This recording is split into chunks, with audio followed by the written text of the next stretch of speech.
Aujourd'hui, on va vous donner tous nos conseils pour organiser un enterrement de vie de jeune fille avec une femme enceinte. Si c'est votre cas, pas de panique, ça ne perturbera en rien le déroulement du week-end. Il faudra juste adapter les activités, bien évidemment. Donc sans plus attendre, voici tous nos conseils pour organiser un enterrement de vie de jeune fille avec une femme enceinte. Il y a donc deux cas de figure. Donc le premier cas, c'est la future mariée qui est enceinte. En ce si beau jour, c'est une double annonce qui vous remplit de joie. Elle vous annonce qu'elle va se marier, elle vous choisit comme témoin, et en plus, elle vous annonce qu'elle est enceinte. Eh bien, c'est merveilleux. La première étape de toutes ces festivités sera d'organiser, bien entendu, son EVJF. Alors là, ok, avec une femme enceinte, les choses se compliquent. Quoique, en effet, le principe des enterrements de vie de jeune fille a beaucoup changé ces dernières années. Avant, la future mariée devait se déguiser, se noyer dans la vodka, enfin voilà, faire des choses vraiment honteuses, des gages horribles. Et depuis peu, les EVJF sont devenus tendance, c'est basé vraiment sur le bien-être, voilà, sur de bons goûts. Et du coup, tout est plus simple. Voyons ensemble toutes les idées d'activités, de destination avec une femme enceinte.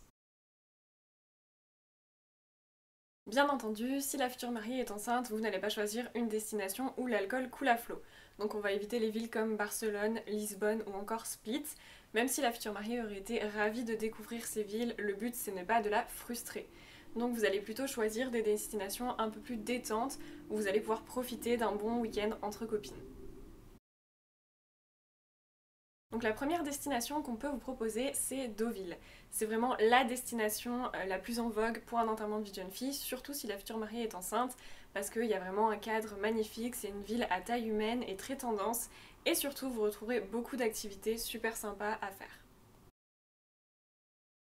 Vous pouvez aussi choisir de partir à La Rochelle, c'est une ville où le cadre est tout aussi charmant et la gastronomie y est vraiment excellente. En effet, la future mariée pourra se ressourcer au grand air. Il faut aussi savoir que c'est facile d'accès, c'est à quelques kilomètres de Bordeaux, donc si elle en est à son 6e mois de grossesse, ça lui évitera un trajet vraiment très long et inconfortable. Bon, là c'est sûr, on évitera les classiques. Donc la tournée des bars et les boîtes de nuit, c'est fini. Je pense que les autres activités ne poseront aucun problème, notamment trois activités que nous allons vous citer.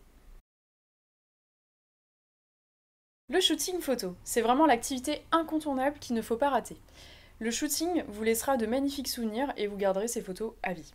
Si je peux vous donner un conseil, n'hésitez pas à faire appel à Photographe EVJF et Shooting Photo EVJF. Ce sont deux sites spécialisés pour les enterrements de vie de jeunes filles.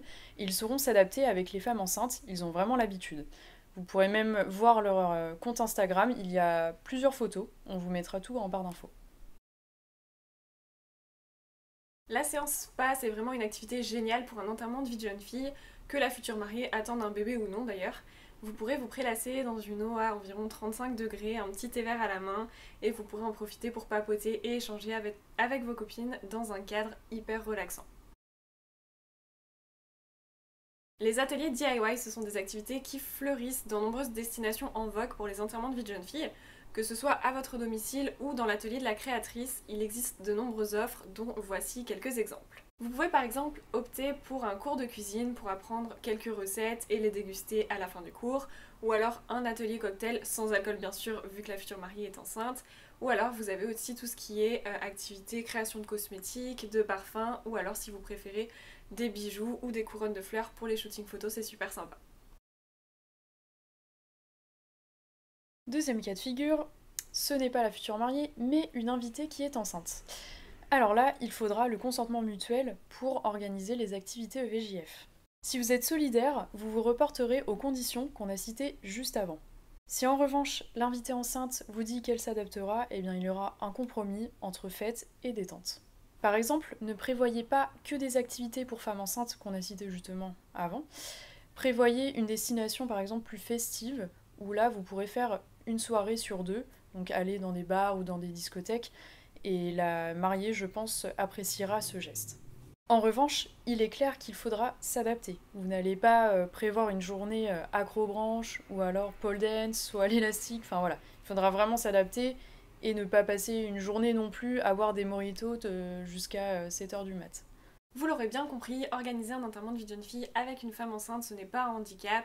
Il va certes falloir que vous adaptiez un petit peu le programme, mais sachez que Dans 90% des EVJF que l'on organise, il y a toujours en général une femme enceinte et ça n'a jamais posé problème.